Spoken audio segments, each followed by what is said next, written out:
do Senhor. Amém. Aproveitando que os irmãos estão em pé, abra a sua Bíblia comigo nessa noite, no livro do profeta Isaías, capítulo de número 6.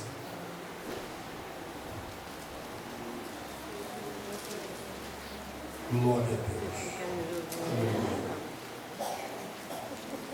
Livro do profeta Isaías, capítulo de número 6. E logo após a leitura, eu faço os meus agradecimentos nessa noite.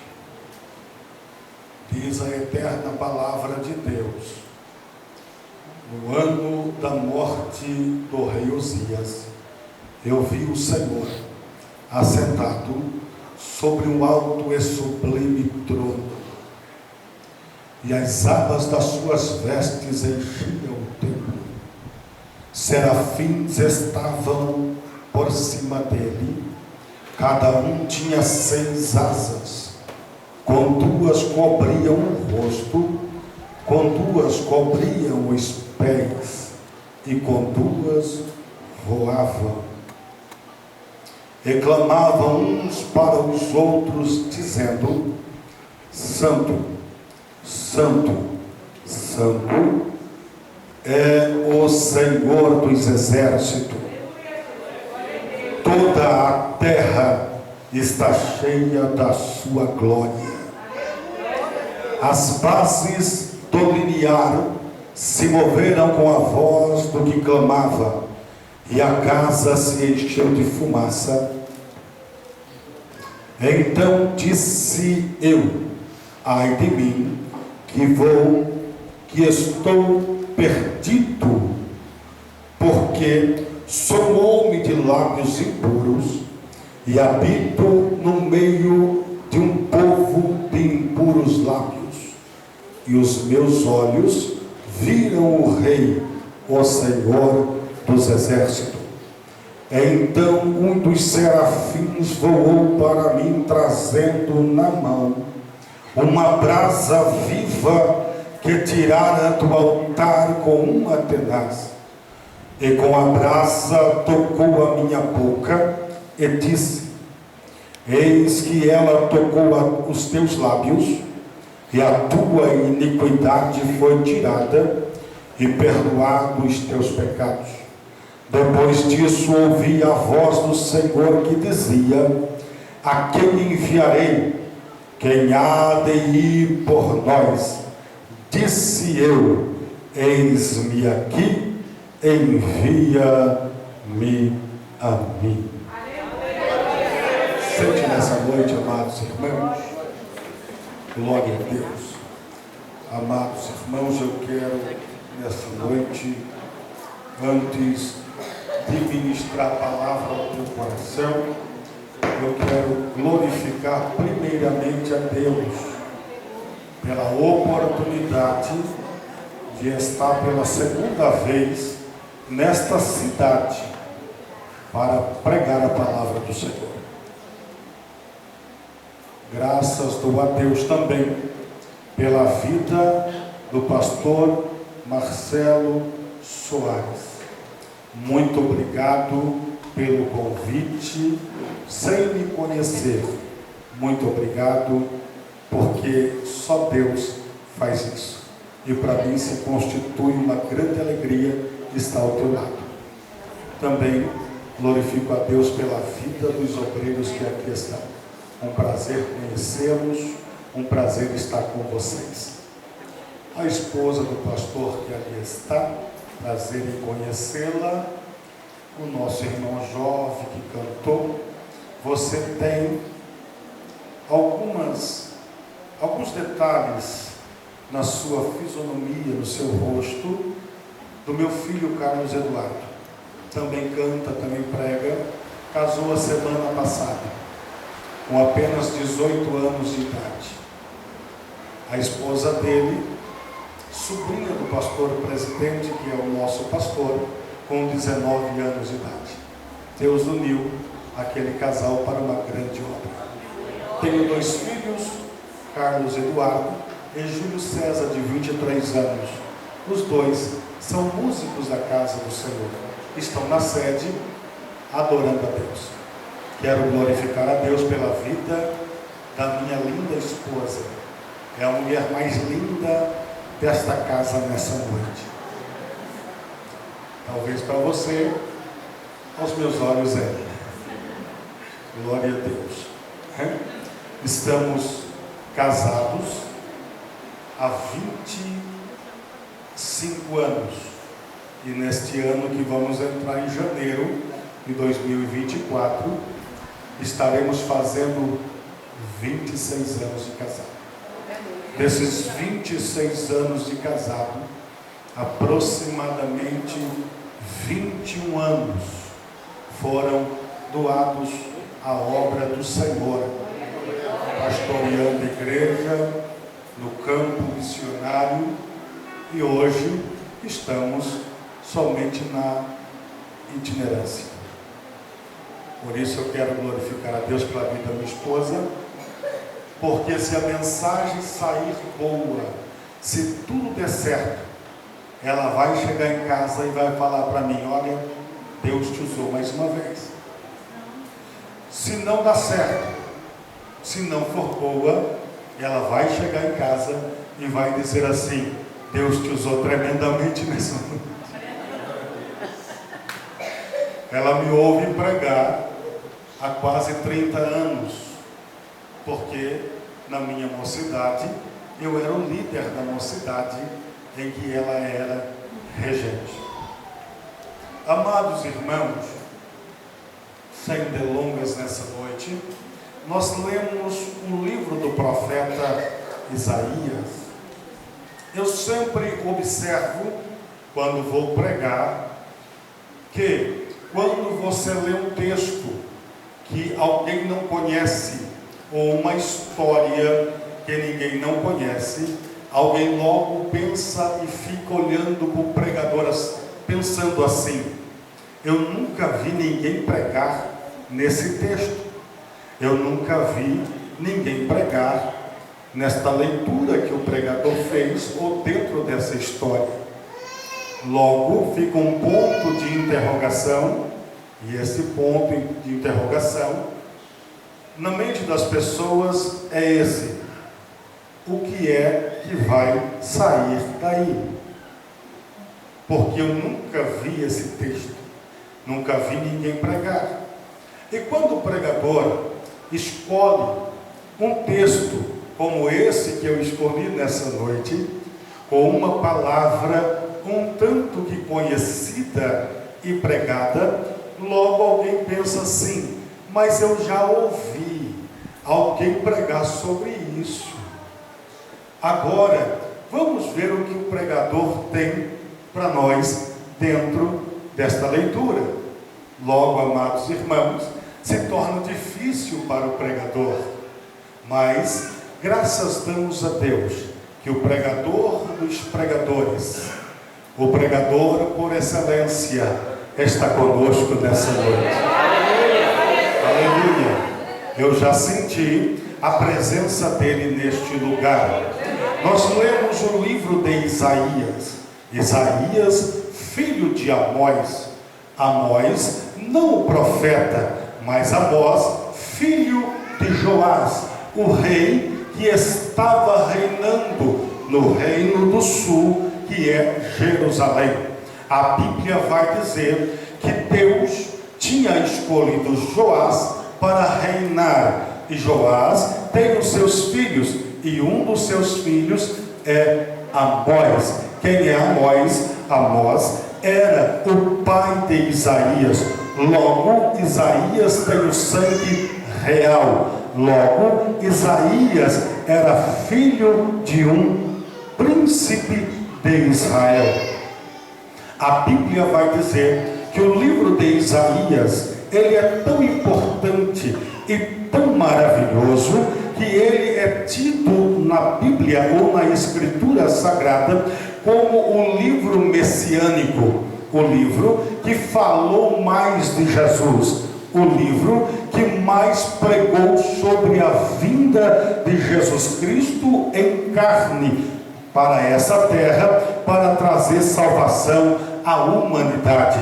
Quando você olha para o livro de Isaías, você vai observar que o livro de Isaías vai ser um dos 4 livros dos profetas maiores, a saber, o primeiro Isaías, o segundo Jeremias, o terceiro Ezequiel, o quarto Daniel. Logo após, nós vamos observar também os 12 profetas menores, começando Isaías até o livro de Malaquias. Nós temos, amados irmãos, estes profetas que profetizaram no período do Antigo Testamento. Logo, amados irmãos, o livro de Isaías é um livro que veio e que ficou como cânon escrito ou como rolo escrito. Por quê?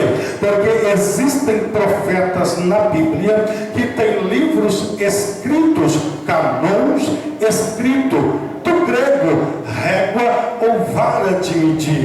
Isso, amados irmãos, trata-se de regras, de leis, de ordem divinas para o povo de Israel.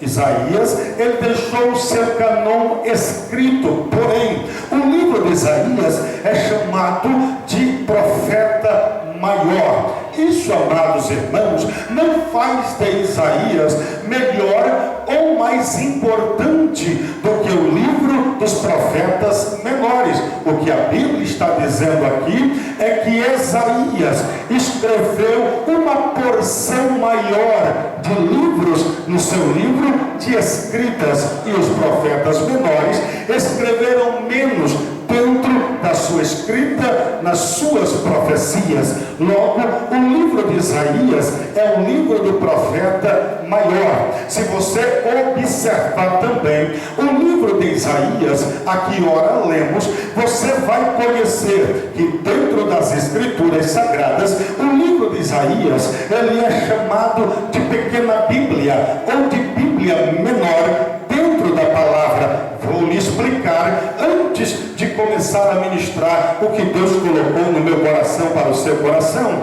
A Bíblia vai nos informar que toda a Bíblia, dentro de todo o seu conteúdo escrito, tem, amados irmãos, 66 livros, 39 no Velho Testamento e 29 no Novo Testamento. Quando você observa e faz uma leitura pormenor no livro de Isaías, você vai observar que o livro de Isaías, ele também tem 66 capítulos, como a Bíblia tem 66 livros.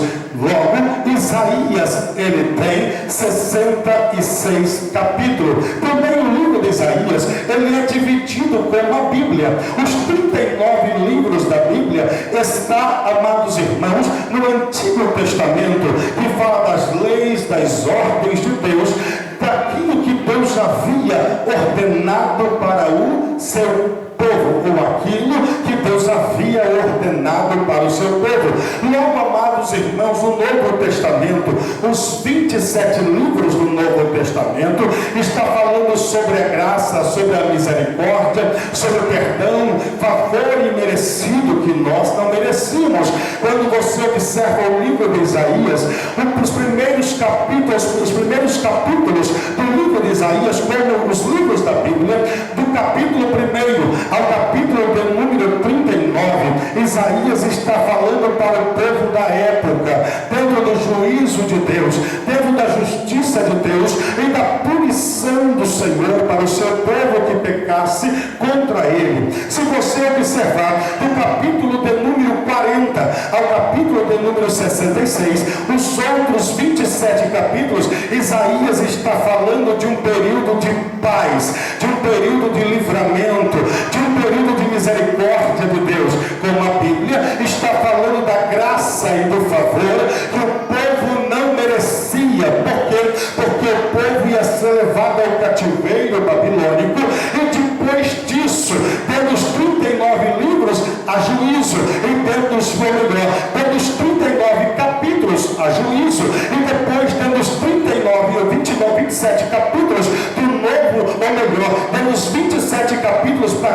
concluir e para fechar os 66 capítulos do livro de Isaías, Deus está falando da sua misericórdia, da sua graça, da sua bondade. Então, logo o livro de Isaías, ele é dentro da Bíblia como uma Bíblia pequena. Quando nós lemos o livro de Isaías, nós estamos lendo uma Bíblia para o povo de Israel, para o povo dos filhos de Israel que estavam em Jerusalém. Agora, amados irmãos, Isaías ele vai escrever o seu livro aproximadamente 740 anos antes de Cristo.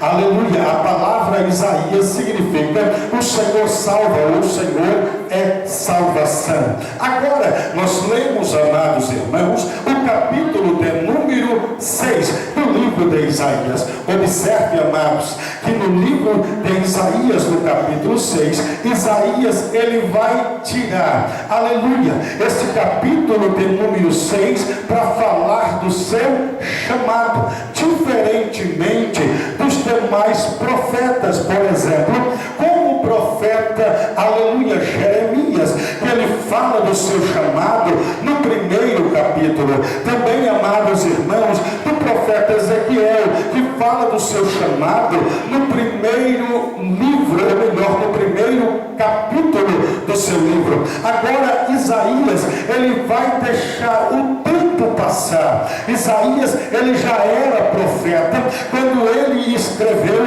Isaías capítulo 6, quando ele escreveu a sua história no capítulo 6. Agora, o que me chama a atenção é que Isaías vai fazer algumas observações que eu vou usar dentro do tema que vocês escolheram para essa noite.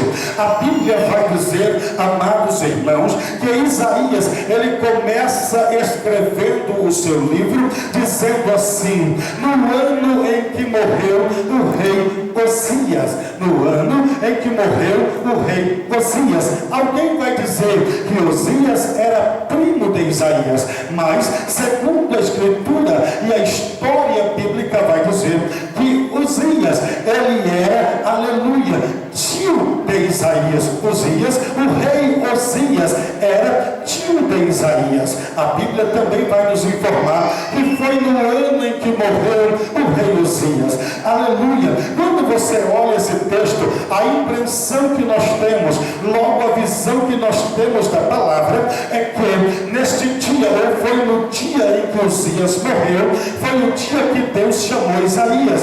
Logo nós temos a impressão que foi no dia que Osias morreu que Deus chamou Isaías e deu a unção para Isaías. Na verdade, não é isso. O que Isaías está usando é um período de tempo para informar o dia do seu chamado. Ele vai usar o rei Osias, o seu tio, que morreu, para informar que foi naquele ano. Nós não sabemos se foi antes, se foi no dia ou se foi depois. Porém, amados, ele está dizendo assim: olha, foi no dia, melhor, foi no ano em que morreu o rei Osias que o Senhor me chamou. Foi no período da morte do rei Osias que o Senhor me chamou para ser profeta, que o Senhor me chamou para fazer a sua obra. O que me chama a atenção, amados irmãos, aleluia, é que Deus, aleluia, está levantando Isaías neste período. Isaías está dizendo assim: olha, o que acontece no meu ministério foi que no ano em que morreu o rei Osias, o Senhor me chamou. Aleluia. Isto não está atrelado, isto não está conectado diretamente à morte do rei Osias. Por que, pastor? Eu vou lhe explicar uma coisa. O meu chamado, o teu chamado, a minha escolha, a tua escolha não está condicionada à queda de ninguém. O meu chamado, o teu chamado não está condicionado à queda de alguém ou à morte de alguém. Ou seja, Deus não precisa matar ninguém para levantar quem Ele quer levantar. Deus não precisa tirar ninguém em cima do altar para colocar alguém em cima do altar. Deus não precisa, amados irmãos, tirar alguém da presença presença dele para levantar você. Aleluia. Deus levanta quem ele quer, como ele quer, na hora que ele quer, porque ele é Deus, a obra é dele, a vontade é dele, o querer dele, então ele faz como ele quer, porque a obra é dele nessa noite. Então, para Deus levantar alguém aqui nessa noite, é somente ele apontar para você e falar: levanta, porque eu vou te usar. Levanta, porque eu vou. Olha para cá. Segura aí, olha para cá.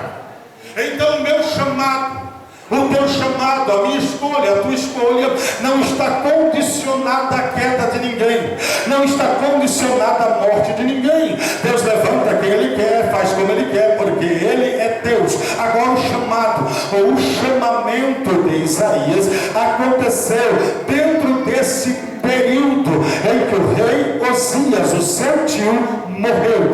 Observe, amados irmãos, o que é que está acontecendo aqui. A Bíblia vai dizer que Isaías, quando ele está escrevendo o seu livro, ele vai trazer alguns detalhes importantes do seu chamado. Ele começa dizendo assim: no ano em que morreu o rei Osias, eu vi o Senhor assentado em um alto e sublime trono. No ano em que morreu o rei Osias, eu tive uma experiência com Deus.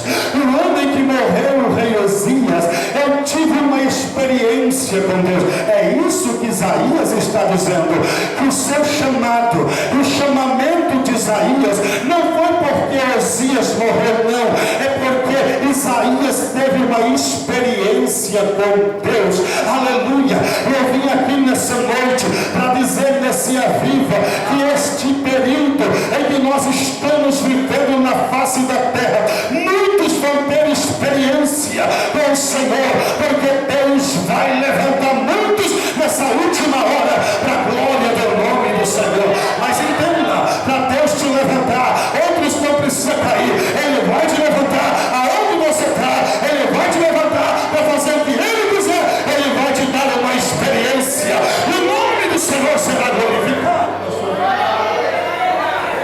Observe, amados irmãos, o que é que Isaías está dizendo. No ano em que morreu o rei Osias, eu tive uma experiência com o Senhor. Eu vi o Senhor assentado sobre um alto e sublime trono. Observe o que Isaías está dizendo. Eu vi o Senhor, eu tive uma experiência com o Senhor, eu tive um tete a tete com o Senhor, eu tive um particular com o Senhor. Eu vi o Senhor assentado sobre um alto e sublime trono. Aleluia. E o seu séquito encheu o templo, as orlas das suas vestes desenrolaram e encheu o templo, e o templo se encheu de fumaça. Eu também vi, aleluia, os serafins que estavam acima dele. De quem? Não do Senhor, porque acima do Senhor é somente a sua coroa. Ninguém vai acima do Senhor. Observe, Isaías começa a dizer assim: no ano em que morreu o rei Osias, eu tive uma experiência com o Senhor. Eu vi o Senhor assentado sobre o alto e sublime trono. Ele viu o Senhor em cima de um trono. E depois ele vai dizer: eu vi os serafins que voavam acima dele. Acima de quem? Acima do trono do Senhor. Ninguém vai acima de Deus, somente Deus está acima do seu trono, e acima de Deus não tem ninguém. Então os anjos estavam rodeando o trono do Senhor e estavam dizendo: Kadosh, Kadosh, Kadosh é o Senhor dos exércitos, toda a terra está cheia da sua glória. Santo, santo, santo é o Senhor dos exércitos, e toda a terra está cheia da sua glória. E por que os serafins estão dizendo santo, santo, santo? é santo sobre todos os santos. Nenhuma outra divindade está acima do Senhor, nem mesmo os serafins estão acima do Senhor. Ele é santo, do santo, do santo, porque Ele é o Senhor nessa noite. Olhe para cá, vamos continuar. A Bíblia vai dizer que Isaías tem essa visão, e ele vê os serafins estavam ao redor do trono, e o cântico era esse: santo, santo, santo é o Senhor dos exércitos, toda a terra está cheia da sua glória. Quando Isaías ele vai descrever esta visão, logo Isaías está dizendo: olha, eu tive uma experiência com Deus, e na experiência que eu tive com Deus, eu vi os céus abertos, e eu vi o trono do Senhor. Nessa experiência que eu tive com Deus, eu vi a hierarquia angelical na presença do Senhor, adorando ao Senhor. Eu vi naquele dia, no ano em que morreu o rei Osias, eu pude participar em um momento de um culto celestial. Aleluia! Quando os anjos estão cantando, eles estão adorando a Deus. Quando os anjos estão cantando, eles estão apresentando culto de louvor e adoração a Deus. E logo o culto era esse: santo, santo, santo é o Senhor dos exércitos. Aleluia! E porque Ele é santo, porque Ele é o Senhor dos exércitos, os anjos estão adorando, toda a terra está cheia da sua glória nessa noite. Observe que Isaías ele vai observar que estava acontecendo um culto. Que culto é esse? Um culto de adoração. E a Bíblia vai dizer no livro de Salmos que o Senhor ele habita no meio da adoração. Você percebeu? Você percebeu que quando a igreja está adorando, a glória se manifesta? Você percebeu que quando a igreja está cantando, a presença vem? Você percebeu que quando as irmãs do ciclo de oração cantou com os jovens, logo Deus se manifestou? Aleluia! Você percebeu que quando o nosso irmão cantor, filho do pastor, estava cantando, logo a presença do Senhor se manifestou? Aleluia! Sabe por quê? Porque Deus habita onde tem adoração. Deus desce aonde tem adoração. Ou se não, observe comigo. Livro de João, capítulo 4, verso de número 23. Jesus está na conversa com a mulher samaritana. E na conversa com a mulher samaritana ele vai dizer: a hora vem, e já chegou, em que o Pai procura os verdadeiros adoradores que assim o adorem. Aleluia, oh glória. Observe, amados irmãos, que a palavra procurar aqui não é como a nossa língua portuguesa, que o sentido de procurar na língua portuguesa é buscar aquilo que se perdeu, ou procurar aquilo que se perdeu. Não, a palavra aqui do original do grego é proskunel. A palavra proskunel aqui não é buscar aquilo que se perdeu, mas sim restabelecer